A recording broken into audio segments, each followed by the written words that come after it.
Hey guys, welcome to the LGBTQ Voice. Tonight's host, Traci Welch. And before we start our normal spiel, we're going to change it up a little bit tonight. So each week we talk about serious, fun, and educational topics that impact our community. But I want to make sure that you guys know to sponsor our show. 50% of all the proceeds go to the LGBTQ network. We host Pride, which some of you guys know is coming up, South Coast Pride on June 1st. We're hosting an event on May 31st, the 50th anniversary of Stonewall, so things like that is a different kind of sponsorship. But for this show, we need sponsors to keep it going. 50% of all the proceeds for the show go directly to the network, and 50% go to the, God help me, New Bedford Guide, because of all the studio time. You guys, maybe one day we'll take pictures of the studio and kind of show it so you guys can see what's going on. We'll give a tech guide, all the camera work and all the production stuff that they do for us. And again, we have Pride Cafe on Monday nights from 7 to 9. It's 18 plus group. Tuesday, we don't have anything running right now because, you know, Eileen and I are here doing the show. Wednesday, it took a quick break because they had their 6-week or 8-week yoga. 8-week yoga program on Wednesdays. Thursdays is our NB Agley night, which is ages 14 to 24, and that's from 5 to 7. And all these programs are at 484 Pleasant Street, downtown New Bedford.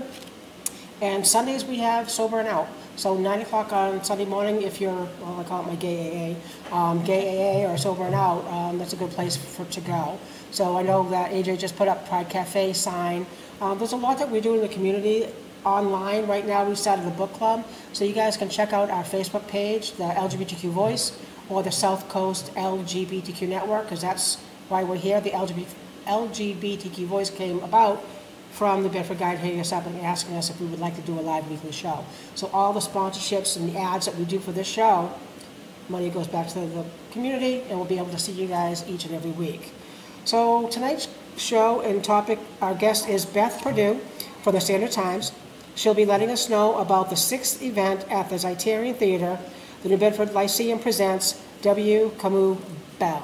So please welcome Beth. Yay! Now they'll see you, so you can see yourself on the camera. Thank you very much. Thanks for having me. So, Patty Rago, yes. I say his name, her name wrong, God help me. We have met through the community outreach events that we've done in the community. Yeah. And John Vasconcelos hit me up from Community Foundation and asked me to do that one breakfast thing and meet people in the community, and that's how we found out about the New Bedford Lyceum. Yep. I always say it wrong, Lyceum, which is it? Lyceum. Lyceum. Yes. So you want to tell us a little bit about the New Bedford Lyceum? Yeah. Do you want me to start with the past or the, no, so this Lyceum right now is sort of the rebirth of an organization that existed a couple centuries ago. So just to sort of set the scene for it, Lyceums were a really big deal in the 19th century. At one point, there were as many as 3,000 across the country, and there was one right here in New Bedford. It was started in 1828, and it was sort of a group of people who came together who saw these, bringing in speakers as a way of learning and education for people. So they didn't have the internet, they didn't have lots of the ways we can learn today, and so they brought in speakers to talk about topics, and they brought people together, and it was sort of a time in New Bedford when the whaling money was really pouring in. There was a lot of development, a lot of buildings going up, a strong Quaker faith community that sort of gave New Bedford a different edge, a different feel. So there was some real support for topics like ending slavery and abolitionism. But there was also, at least when the Lyceum began, it was segregated. Women were not allowed, black people were not allowed, but it didn't last that long, and I don't actually know when it actually switched, but just to give you one example of how it didn't last long, by the end of his life, Frederick Douglass had spoken to the Lyceum 4 times over a 20-year period. So it really did change. It started in 1828. Frederick Douglass arrived in New Bedford in 1838, and things were really starting to heat up about abolitionism, Underground Railroad, and all of that here. And the Lyceum was sort of a mechanism not just to deal with those issues, because they dealt with a lot of different topics, but to bring speakers in. So Herman Melville spoke there, Abraham Lincoln, I'm trying to remember, Charles Dickens. So there were some really big names that came to New Bedford and spoke to people. And it was a really good way for people to sort of hear a topic and then sort of have it filter through the community and new thoughts and new ways of thinking. And do you know if there was like an open discussion like we have today? I think it was a speaker sort of thing. I'm not sure how much of a Q&A they did, so that's sort of how we do it now, right? Yep. So we bring in a speaker too, and then we do a Q&A. It may have done that. I'm really not. I know it was really focused on the speaker, so. So I'm just trying to get it to go because we haven't been doing this very well. Sorry, Beth. That's okay. Oh, we're getting there. There we go. I'm good. I'm up. Sorry, guys. It takes me a little bit. There's one-handed bandit over here. I wasn't doing very well. So you said why it was formed and its history and its purpose. Yep. So why and when did you get involved? So in 2016, I think it was, actually, I'm not sure exactly who kicked it off, but I think two key people. So Mayor Mitchell was one, and he was looking for a way to sort of bring what the Lyceum really became known for was civic discourse, right? For an ability for people to come together and talk reasonably about issues they may not agree on, right? And so 2016, picture 2016 before the election, but certainly there's been a lot of campaigning. There's a lot of issues. It's really becoming clear how divided the nation is and how they're not really speaking, we're not speaking the same language. And so I know he certainly raised it, and then Bob Unger, who at the time, not then actually, but earlier at the beginning of the stage, had been editor of the Standard Times, and so he was also pushing this, and they brought a group of people together. When they finally got people together, which was the beginning of the steering committee, I was then editor of the Standard Times, so I became involved through that. Certainly made sense to bring the press in on that as a way of sort of fostering conversation and looking at certain topics more closely. So a group of people came together. They are the 10 partners now. Sort of, I think a couple got added on later, but mostly they were the 10, which was okay, let's challenge myself. The Zeitarian, the City of New Bedford, the Standard Times, Leadership South Coast, the Community Foundation of Southeastern Massachusetts, the New Bedford Historical Society, the Marian Institute, and I'm forgetting two, aren't I? Unger? Oh, Unger and LeBlanc Communications, which was what Bob and his wife run afterwards. And you have the other one that I'm forgetting. Oh, I can't remember which one you just read. New Bedford Area Chamber of Commerce, which is now South Coast Chamber of Commerce. That's why our names changed. God help us. So, so that group came together and started talking about what a Lyceum in this day and age would look like and what its purpose would be and how we would go about doing that. And since it is an all-volunteer group, it was sort of like, what can this group do to start conversations to keep sort of a civic discourse going in today's day and age? And it's funny, it was almost the exact opposite of what happened in the 19th century, because back then they were just trying to get people in a room together to talk. And here we were talking about getting away from the internet and actually face-to-face conversation, and how do we kind of foster that again, because so many conversations have gone online. And so we sort of talked about having one big speaker come in and starting a dialogue around that, and what would that look like. So our very first idea was to bring Bob Woodward in, and we did that. And I'm trying to think, because maybe I have my 2016 wrong, because we did that before the election, before the November 2016, and we set him up maybe that summer, and then all of a sudden, you know, he had been writing about Donald Trump, and so all of a sudden it became this really like perfect timing, exactly, right? So we sold out. Bob Woodward came, he did a great job. He spoke for a certain amount of time, and then he took Q&A from the audience, and what we really discovered is how much people wanted to talk and how much people really wanted to sort of express their ideas and ask questions. So it was a really great night. It was a huge success. It was a great way to create a new Lyceum for New Bedford, and that was our start. And then we went from there. Now, did you, Gloria Steinem? The second year was Gloria Steinem, another sold out event. It was a huge success again. Not only did people show up and just were so like fans, right? Like really hardcore fans, but there were like pre-event parties and groups getting together. So in a way, just even that activity was doing what we were looking for, right? It was actually getting groups together to talk about what Gloria Steinem meant to them. And I was very excited. I got to meet her, you know. It was just, always cool. Oh, guess who I met? Yes, she walks in these leather pants, and God. she's like, I forgot now, I'm going to get her age wrong, but I think she was 80 or something, and she's just looking like she's 50 and just walking in, and she's just sort of badass. I know we talked offline, so we'll give you a shout out, because when you talk about the clothes. Yes. So guys, Gilda's Stone Rooster and Marion, one of my good friends, This Friday is the 40th anniversary of Gilda Stone Rooster. She's 94. She'll be 95 in a couple months. And she runs the bar from like 1 p.m. to 1 a.m. 7 days a week. So make sure you go see Gilda. She'll have her skull, spandex pants on. Yes. And I mean, she's just a hoot. So make sure you go by and say hi to Gilda for me. I'm not sure. I haven't been out too much lately, so I don't know if I'll be able to get there or not, but shout out to Gilda. I just think it's amazing that we don't know these organizations exist.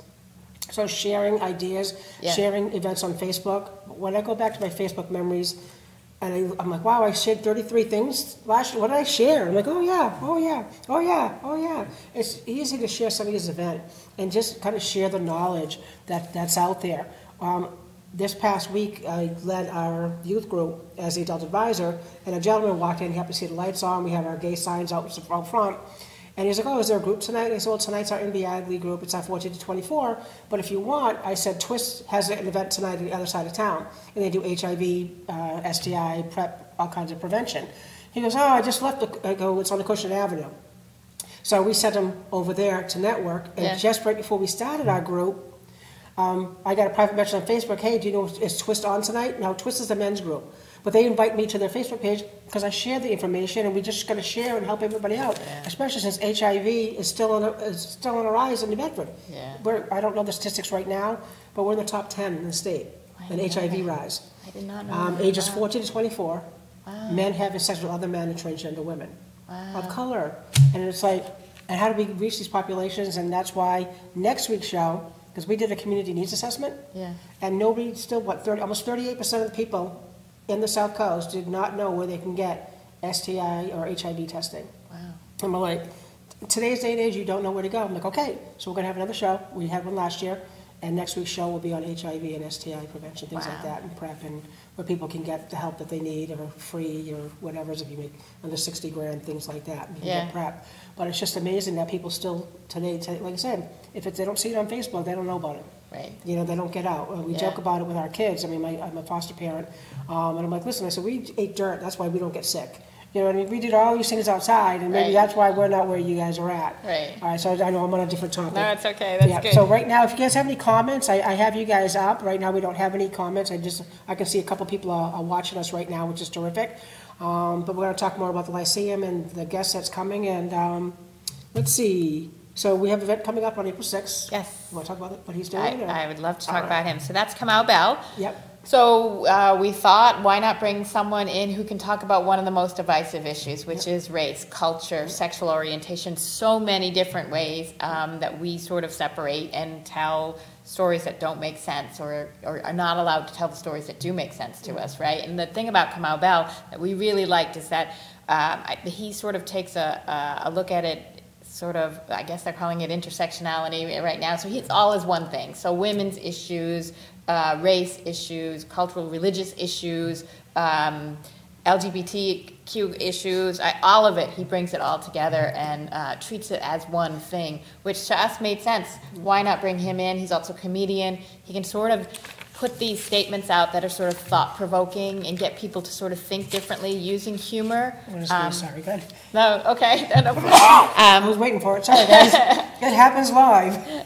The thing I like the most is, so as a journalist, I watch his United Shades of America. He has a segment on CNN, and what I really like about him and what I'm really impressed about is that he's able to sort of, he walks into these spaces that would normally be so uncomfortable for a black man in America to be. He went to a Ku Klux Klan meeting, and he never, ever lost his sort of approach. No, and it could be so, it must be so hard. It could be demeaning. It could be all these things, and he's able to see the humanity in the people in front of him and treat them as just people he's talking to, and start to explore issues and thoughts and beliefs with them in a way that sort of becomes really compelling. And so what we are really hoping is that he can bring that conversation to New Bedford. Honestly, I think New Bedford is sort of open to some of this, and that there's a segment of the population really hungry to have these kinds of conversations. So we're really excited. He will be at the Zeiterion Theater on April 6th, the night of April 6th. He's going to do a segment where he does his sort of show, and he talks, and then there will also be a Q&A question and answer period I then. love the Q&A. We talked offline that we Yes. have the winter film series, and thank you for reminding me. I can say it tonight's show. So this Sunday is the third part of the second year series that we're doing, and it's 3 generations. So it's a 1 o'clock show. It's like a 2-hour movie, and then a question and answer afterwards with the panel. Yeah. Last month's Cloudburst was amazing. We cried, we laughed, we cried, we laughed, and then we Yeah. cried some more. I mean, and each time we do these things, people kind of know what the network's about and who's there. There's resource tables that are around the Whalen Museum. It's downtown. You guys take a great walk, have a great lunch. Yeah. You know, come over to the museum afterwards. We actually do have like coffee and snacks after the movie. But what a great time and discussion and have people understand what's going on. So Rob Irish Murphy, what's the Q stand for?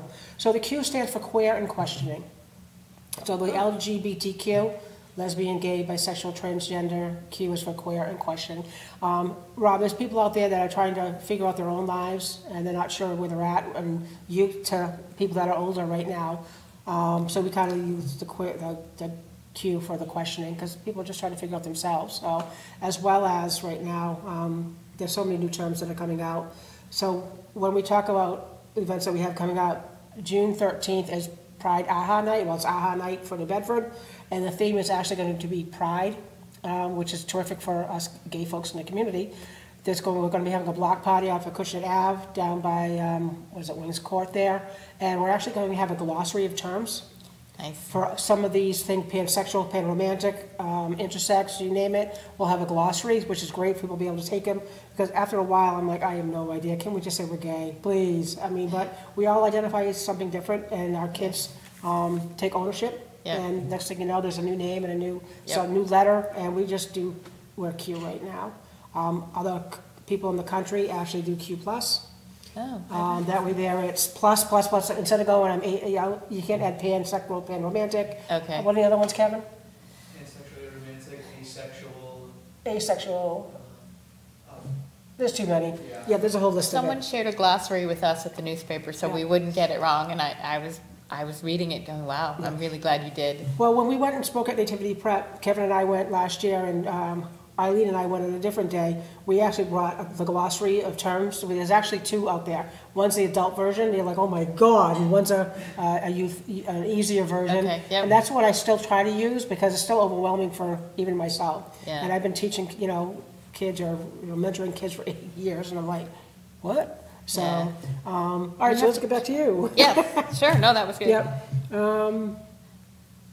So besides the April 6th event, do you guys have anything coming up? Is it like a yearly thing you guys are doing, or? So we've been trying for a while to sort of get community events happening around the main event sort of thing. And this year what we did, as you know, because you were there, was we brought this group together at the end of November, December, somewhere around there. And it was a really impressive group. I mean, it just sort of floored us how many people came out, how many different organizations and groups Was it were 40? represented. Yeah, it was something Like that. amazing. Yeah, and some of us couldn't even make it. Right, So- and it wasn't everybody, and then the response of the group too, to look around and say, oh wow, look at Yeah. everybody who's here, and these are, I know for me, the 2 that ring a bell, NAACP, Yeah. Third Eye was there. Yeah. I represented the network, but NBAG, we kind of wear many hats.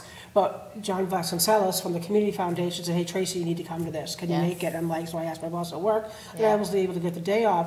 We sat at a round table, had a nice breakfast, and just kind of said, what groups we're at Yeah. and what we can bring to the table. And now we share all our events and all on with the Mirroring Institute for the most part is who was the catalyst, I want to say, bringing this together. I don't know if that's true or not. yeah, Patty really led the Yeah. effort, so for the Lyceum, but really bringing people together, and they share the events, and then there's also the Lyceum has a page that has all the community events on it that the Whaley Museum is helping to sort of maintain, so they're doing a lot of sharing as well, and that's sort of what it's all about, isn't it? I mean, that's sort of what you're doing here, right? Just sort of sharing information, sharing Oh, definitely. everything that's going on, connecting groups. So that breakfast felt for us sort of like a game changer in that it really helped us to see all the groups that could come together and start to talk and start to do things. And out of that group, there came a series of events, 2 of which were last week and 1 which is tomorrow night, about sort of the discussions that Kamau Bell will have, and using some of his videos from the United States of America.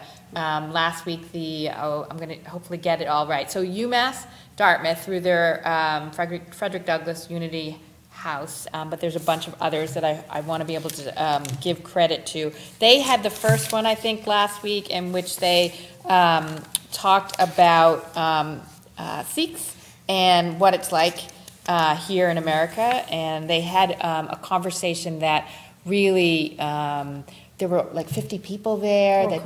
There were a lot of youth because it was a campus thing. There were faculty there, and there was just, from what I was not there, but what I hear is that the conversation, I know, but Patty was, and she said that the conversation was really fantastic, that they just sort of kept talking about anything from who decides what religion you are, and can kids have a chance to explore on their own. They talked about cultural appropriation and what does it mean if you aren't of a certain religion or culture but you are choosing to wear a turban or something for fashion statement, and what is that about? And they just had a really great conversation about topics that get sort of bandied about and sometimes in a sort of divisive way. Well, the one they had the other day, I wanted to try and go and videotape it, bring it to the show, but I'm just not getting out and about right now. Yeah. But tomorrow night is going to be hosted by Islamic Society of Southeastern Massachusetts from 7 to 8:30. Yes. On the third floor conference room.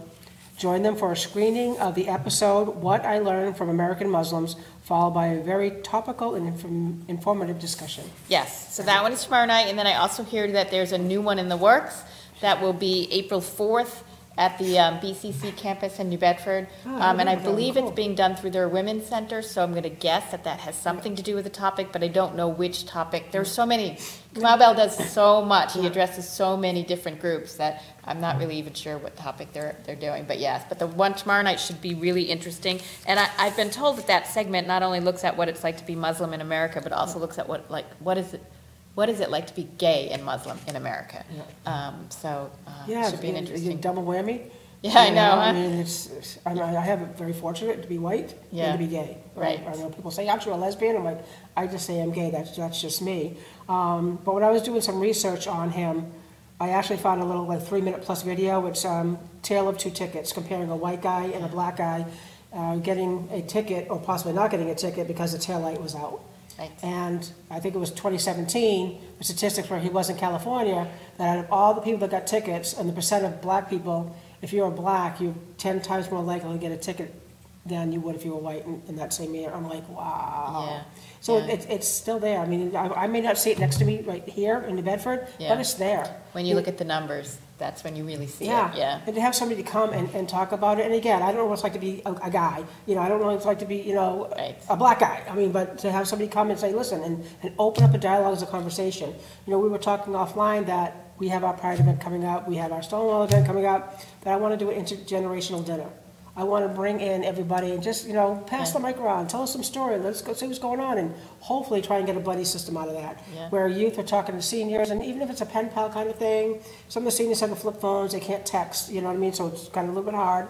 But it'd be kind of nice to be able to say, listen, why don't you go to their center on certain days and talk about what's going on with your life, and kind of, we have so many kids out there that don't have parents, or their parents are working 2 jobs, or, God help us, we have some of our youth are homeless. Yeah. That statistic is just up where it is where it is. Yep. And to be able to have that person to talk to, And it's 2 different things, though, isn't it? What you're talking about are kids getting mentors to sort of feel comfortable in their own skins, to see other people who have lived their lives, and to see, okay, I'm fine. This is who I am, and look, there are other people who do that. But then there's also the conversations that bridge those groups, so that go outside of that group. Like that mentoring is really super important. But then connecting these 2 groups with another group who does things differently and saying, okay, well, you're all right too, and this is all acceptable, and can we sort of bridge gaps here? And loneliness.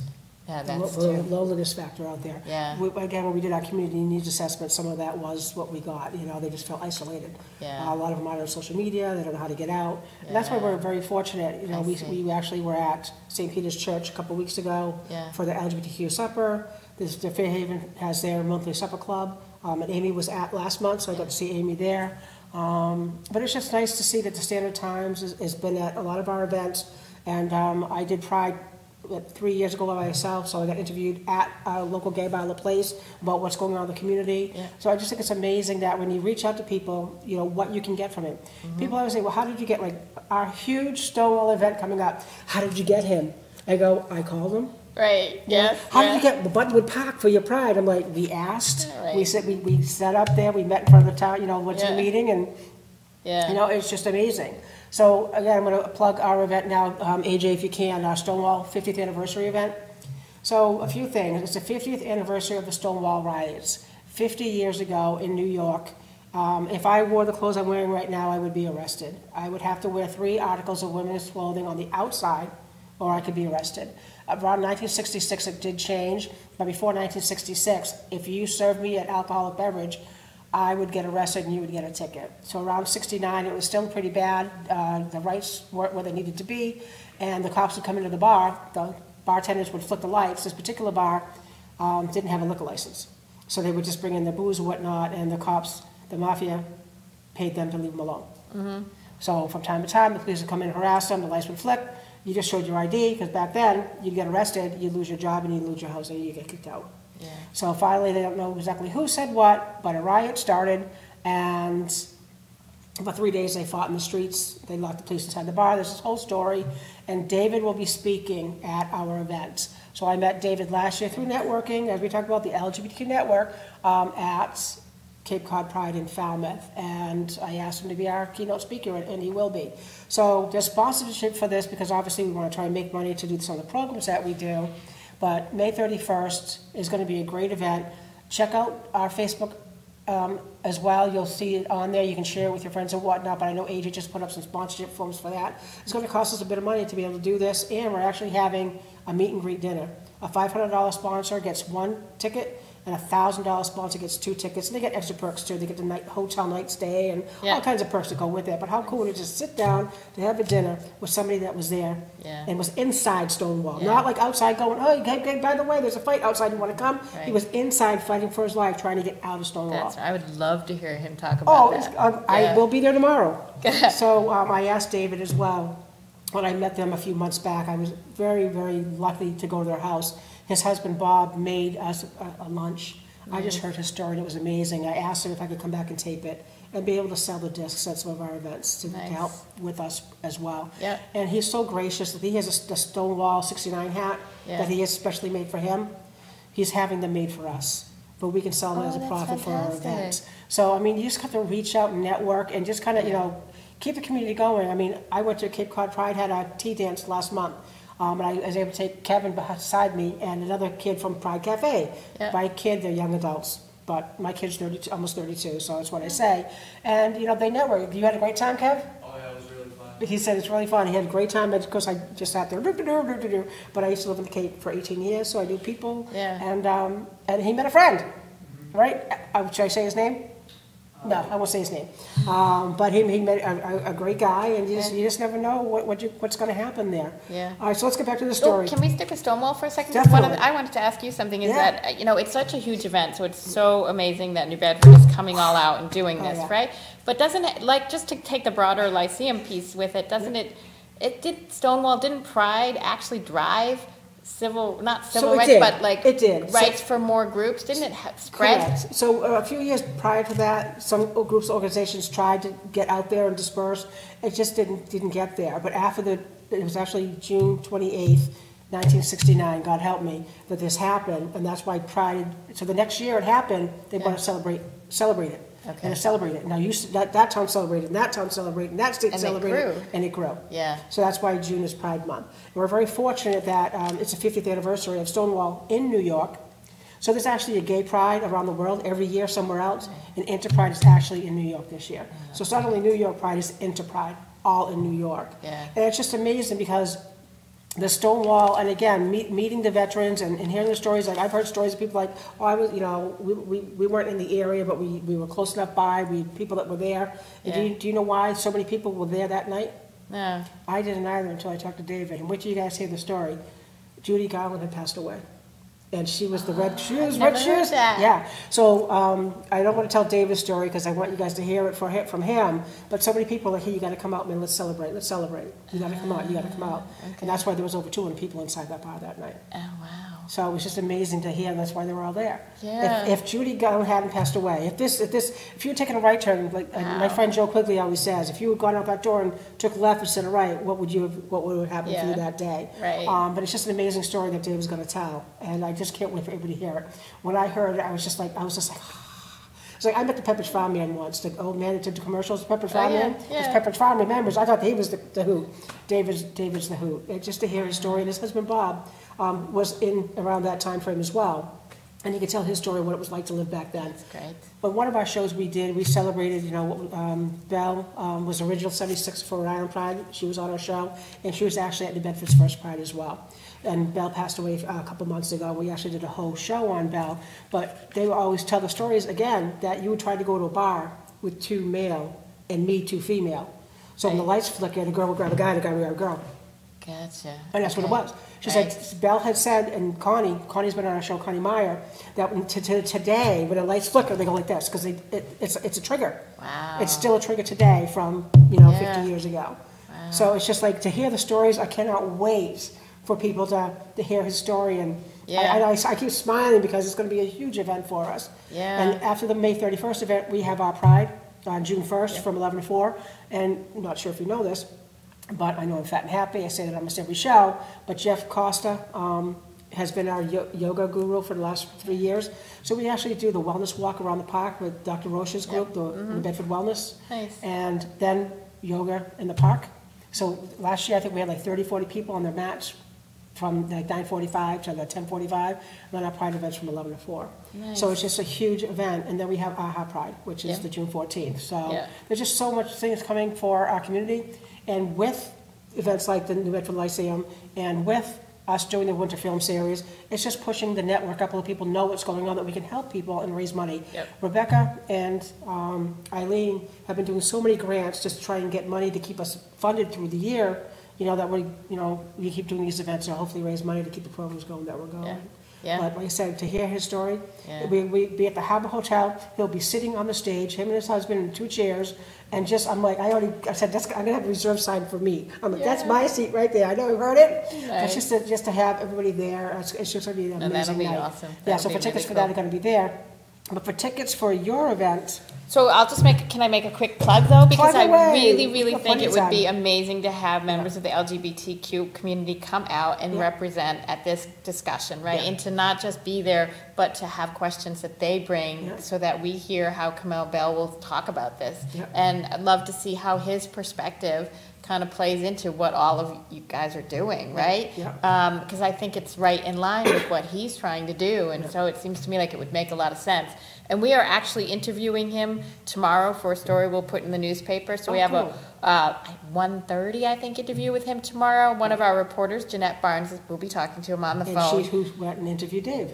Oh, yes, right, Jeanette. So Ding! it's all connected, right? Ding! So she does have a Twitter account. It's at J Barnes News. Yep. And if people want to ask Kamau questions before the event or they can't make it to the event, they can tweet a question to Jeanette at Jeanette, J Barnes News, and use the hashtag NB Lyceum, and she will, by noon tomorrow, and she will check those out, and she will be happy to ask him, and then write about the questions that she gets. So. Yeah, I got a call from Liz DiCarlo, and she said, hey, would you give me Dave's phone number to give to the Standard Times? I want to go down and do an article. Yes, we asked that. Okay. So she went down, and she was nice only of supposed to be there for like an hour or so. She was there for 4 hours.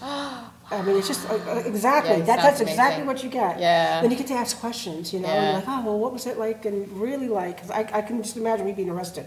Yeah. I mean, it's just to hear those stories, I know. So how old is he then? Do you know? No, I never asked. Okay. I'll show you Just pictures, ballpark I'll show you for pictures that. afterwards. I'm trying to think. It's 50 years ago, right? So. Yeah.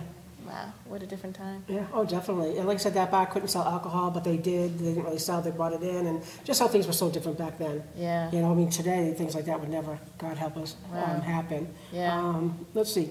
So you weren't able to attend. The other screening was at UMass Dartmouth and Global Learning Charter School. Right, so that Charter one was Public School. Yeah, the one conversation. about immigrants and refugees, Yeah. and they had a panel discussion Yeah. with people like Helena De Silva Hughes from the Immigrants Assistance Center,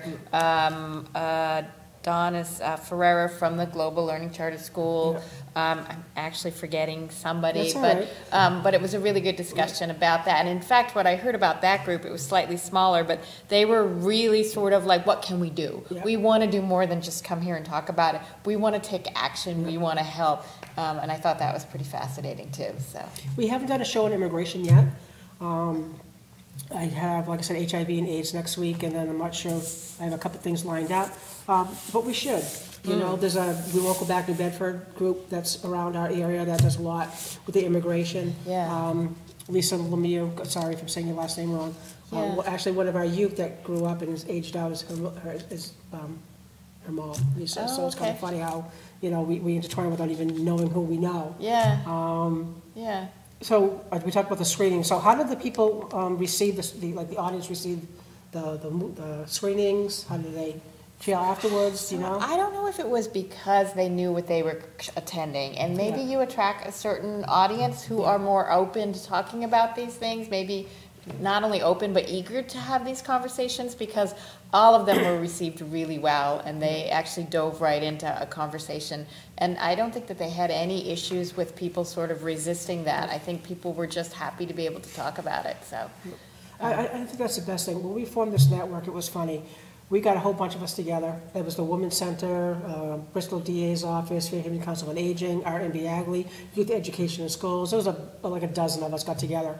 And we just grabbed other groups' bylaws and stuff like that. And so we said, oh, well, why don't you write a piece of that, you take a piece of that, we take a piece of that. What do you think? What do you think? And just the conversation we're having right now, that's how it went. Yeah. And Liz DiCarlo, we got done. She goes, you get done with the bylaws, you get done with everything? Did you guys argue? We're like, no. Right. We can't today. We Right. just, you know, maybe years back, Yes. you know, things happen, you know. When Yeah. I was in the Cape Cod Pride Committee, we couldn't get along in a room, and I'm like, oh my God. There was actually the first one, there was this interesting group that was involved, it's called the House of Deliberations at UMass Dartmouth.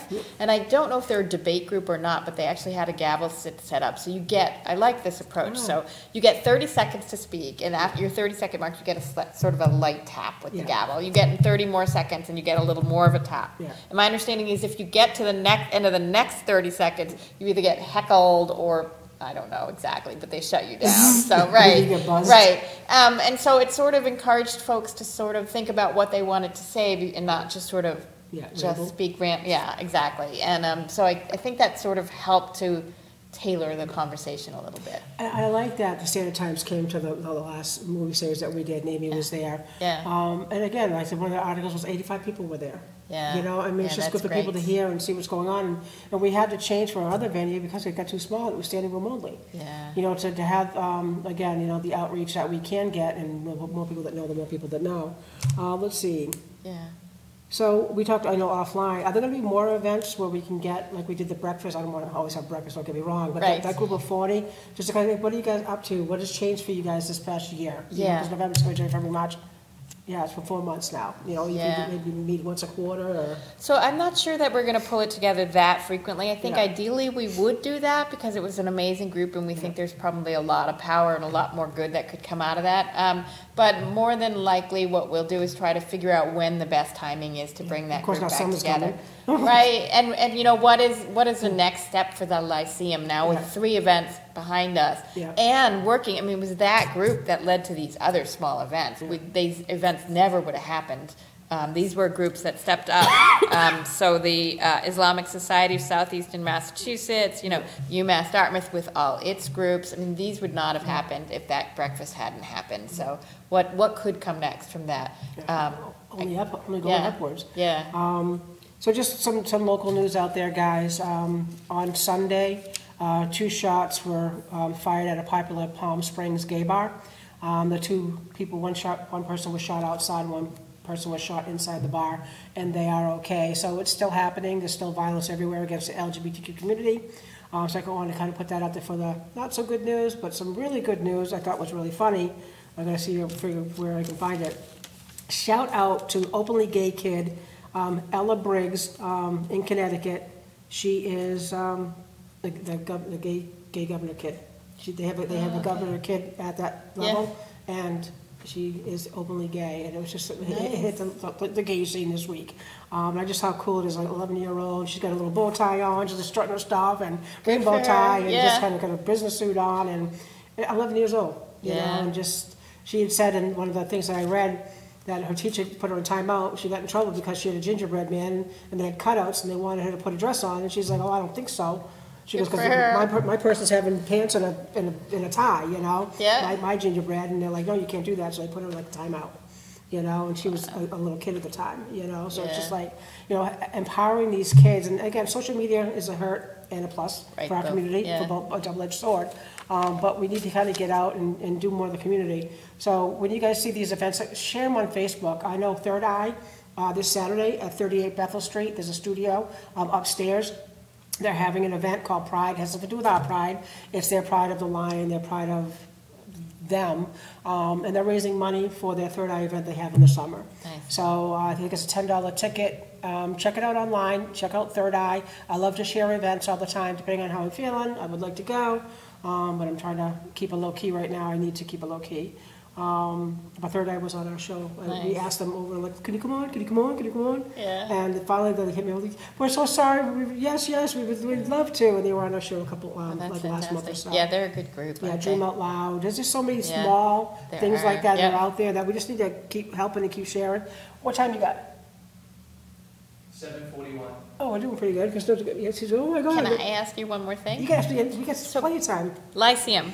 Who would you pick as a speaker that would represent the LGBTQ community that you think would also sort of bring in a large group of people? Well, obviously Ellen. I mean, but that's just probably way out of our realm. You know what I mean? Yeah, probably. She's probably super expensive. Yeah, for our event, I had that notebook. I actually emailed Cindy Lauper, would be great.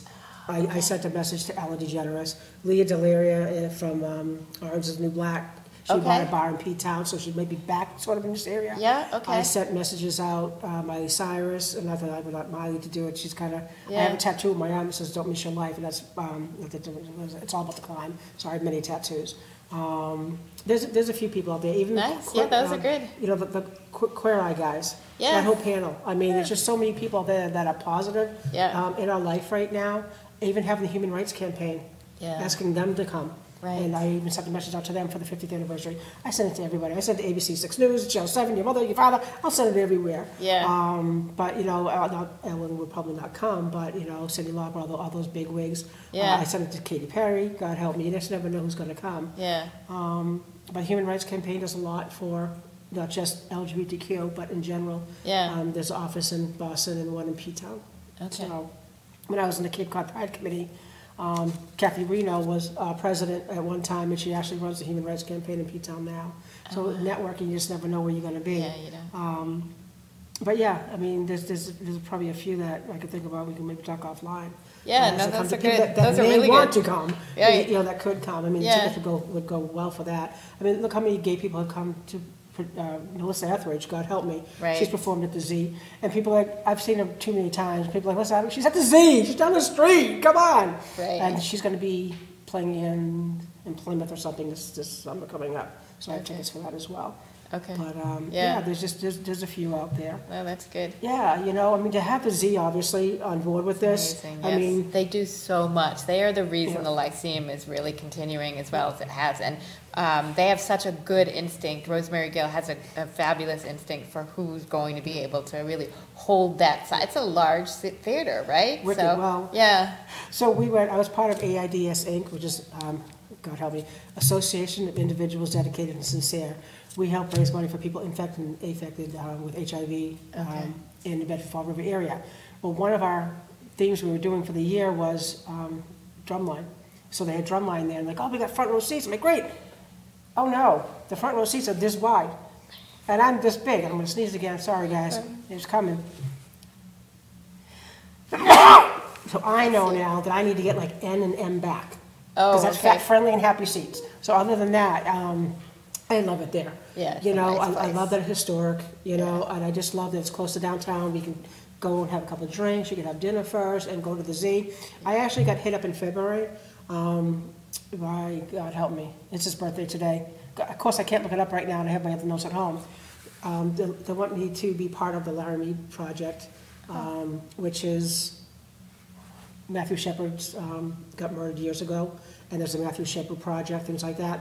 He wants, from the Zeitarium Theater, wants us to be involved and maybe do a play or something with the youth and whatnot. So he hit me up in February. I wish you a happy birthday today. And he said, hey, did you get my message? And I'm like, I went back on my Facebook, I said, there was a blank one that came today. He goes, no, and he sent it again. And I said, so we're actually meeting next Tuesday at 2. Oh, great. I said, so this will have to be like after our Pride event, Yeah. and to do something huge like that. That's Yeah. something maybe Matthew Shepard's mom to be able to Yeah. come and speak. Yeah, And losing a son and things like that. I mean, she's a huge keynote speaker. yeah, So there's a lot of things that we have on our table and our plate, and, between Eileen, myself, Rebecca, Gail Forts and Rebecca are meeting Yeah. today Yeah. with the Whale. We're trying to get some property that the town owns, the city owns, yeah, and give it to the network, maybe like, limited funds for rent. Yeah. And then hopefully the Whale might be able to help us make these buildings, historical buildings, into an LGBTQ center. nice. So there's so many things that we're all doing behind the scenes. So when you see Eileen out, myself, Rebecca, anybody, just say, thanks for the work that you do, because guys, we're just out there trying to, I don't know, to make tomorrow better. Yeah. To see these kids out there struggling, our seniors that are struggling. Yeah. We had our seniors on the show 2 weeks ago, and they have to de-gay themselves going back in the nursing home. That's what, yes, I heard that. I never would have thought I'm about like, that. There's just so many, I came out, I fought for you, but now I'm gonna fight for me and have to hide again. Yeah. It's just amazing. That's just wrong. Yeah, I'm gonna see what else we got. Oh, yes, you wanna put the ad up for the show? Again, we're gonna plug the show. So again, guys, 50% of all the proceeds that we get for the show goes to the community, and we don't keep it. We have one paid position right now, and that's Eileen, because she does so much behind the scenes. We need that one network coordinator to kind of pull all our organizations together. Everything we do, from Pride Cafe, all the hosts that we have, the show, Pride, every event that we do is all volunteer-based. We're working on grants and fundraising. If you guys see any grants out there, speaking of networking, God help us, Beth, Rebecca was part of the Women's Center. The Women's Center was trying to get a grant from Comcast. Comcast said, I'm sorry, it's for LGBTQ kids. So the Women's Center wrote a grant, we signed it, and we got $5,000. That's great. So on Facebook, there was another grant I saw, and it was on homelessness. So I shared it to Rebecca. I'm not a grant person, even though I helped write the first grant for the network, but it was like a community thing. What do you think? Yeah, all right, good enough, pass it in, and the Community Foundation passed it. But we actually did a grant for new furniture for the center. Cooking. Nice. I said, well, why don't we ask for a convection oven? Why don't we ask for not a microwave, we have a microwave, a little freezer. Yeah. How about a toaster oven? We need 3 new couches. I said, what about a couple more chairs? Maybe some stuff to fix the bathroom. Because right now our youth center is a community center, and we share it between all the things that we do. We Yeah. want to do more out of there. And to get the funding and grants, we want to be open during the day. We want rail drop-in hours. We want Yeah. people in the South Coast to know, listen, I'm transitioning. How can you help me? Where can Yeah. I go? Clinician work. I mean, there's just so many things out there that people don't know where to go. HIV, PrEP, where can I go? Yeah. There's just so many things that we're working on right now. Yeah. Let's Do see what people else. have trouble getting there? So- Is transportation an issue for folks, especially the That's, youth? that's a huge thing. The Yeah. buses stop. I know they just added a couple buses to stay later. Yeah. But Kevin and I talked about that. Hi, Kevin. Everybody say hi to Kevin. We're trying to figure out which route. Because some of the Okay. routes said it's Fall River to Bedford, but what route? Okay. Because our kids on Thursday nights Yeah. from Fall River have to leave before 7:15 to get to the bus, so we don't end until 7. Yeah. So they're missing the end out. We actually have a greeting at the beginning. Mm-hmm. I would say hi, and the peer leader would stop the group, and they'd have their thing, and then they ask us like the question of the night, and we end the same way. At the beginning, I say, hi, I'm Traci, I'm one of the adult advisors, I'm gay, I have she nouns, I go she, her, hers. Yeah. And the question this past week was, me too. Oh, what was your favorite color? Yeah. What was your favorite color? And we kind of end the same thing, what do you guys, what's your favorite thing to do in the summertime? Just to kind of end with a happy note, because some of our conversations on the Thursday group is an educational piece. This past week, we actually, which is funny, because he didn't know the next week's show was HIV and STI and preventions, things like that. Right. And then we ended up playing, what's that game? Automatic trouble. We played Trouble. Oh, okay. So, Trouble, yeah. so that way their kids can learn some stuff, have Yeah. some fun, and kind of go on. Nice. Let's see if there's any questions for you. I don't know. I think we kind of covered a lot of it, right? Yeah, oh, so I'm just gonna do one more networking thing. So some of you guys know, I talked about it on our show that I'm a foster parent, and Eileen hosts and produces that show. We actually got an email from Lisa Brown, the Director of Volunteers for the Foster Care Review Unit of DCF. And she may not even know that I'm a foster parent. It just happened to go to the network, and Rebecca said it to me. And they are looking for volunteers in the Bedford and Fall River. Volunteer case reviewers must be 18, submit a background check, and make a one-year commitment. You can hit them up at massgov/DCF-foster-care-review-volunteer. And again, you guys can email me at traci@sclgbtqnetwork.org, and I'll give you the information. Again, because we're not going to be able to put it up on our screen today. But how cool is it? I actually was just at my DCF meeting last Friday, and to get that email, I'm like, that's good timing. It's really cool that the foster kid and her sister or brothers, whoever, how many they happen to have, are in the room. Their parents are invited to come and see where they're at to get the kids back with the parents. Yeah. They actually have 2 people that don't know any of us, and they just listen to both sides and they ask, and make sure, it's kind of like a third eye checking in. Yeah. How are you? Yeah. And they ask them, so, what do you do for activities out of the home? You know, it was just nice to have that I don't know what to call it, person with no interest, kind of Yeah. keep our kids in line, you know, Yeah. making sure that their best interests were at heart. Nice. So I want to kind of give a shout out to DCF. And again, you know, I've been a foster parent for over 7 months now. She just turned 17, so it's just an amazing experience. And if you guys have time to give and donate your time, just hit me up. And again, we have a volunteers meeting this Saturday. Yeah, Some comments. there is, I know, but it was just for you. It says, Kelly Amaral says, hi, Kevin. Hi. Yeah, it was for you. And the other one I had already answered, so Kevin just wanted to make sure that he got himself mentioned tonight. Yeah, no, boost my ego. Yeah, Bruce's ego. Actually, Kevin doesn't have his phone with him tonight to be able to see it, so he didn't know it was for him. But he just got probably a little heads up from Jay. This Saturday, we actually have our volunteer meeting here. We're actually up above Groundworks. It's actually downstairs at Groundworks. Kevin, do you know if it's at 11, a volunteer meeting? No. I don't know. Sorry, guys. But again, hit me or Eileen up at sclgbtqnetwork.org or Traci at sclgbtqnetwork.org. And we'd be glad to have you guys volunteer for our Pride event. We probably need over 20 volunteers for just Pride. We're probably going to need a few for the upcoming events that we have. Intergenerational dinner, as well as we're breaking out into committees. We have our social justice committee, development and fundraising, and our events committee. So a lot of stuff that we do that we could use your help with. So I want to make sure I give all my shout outs. God help us.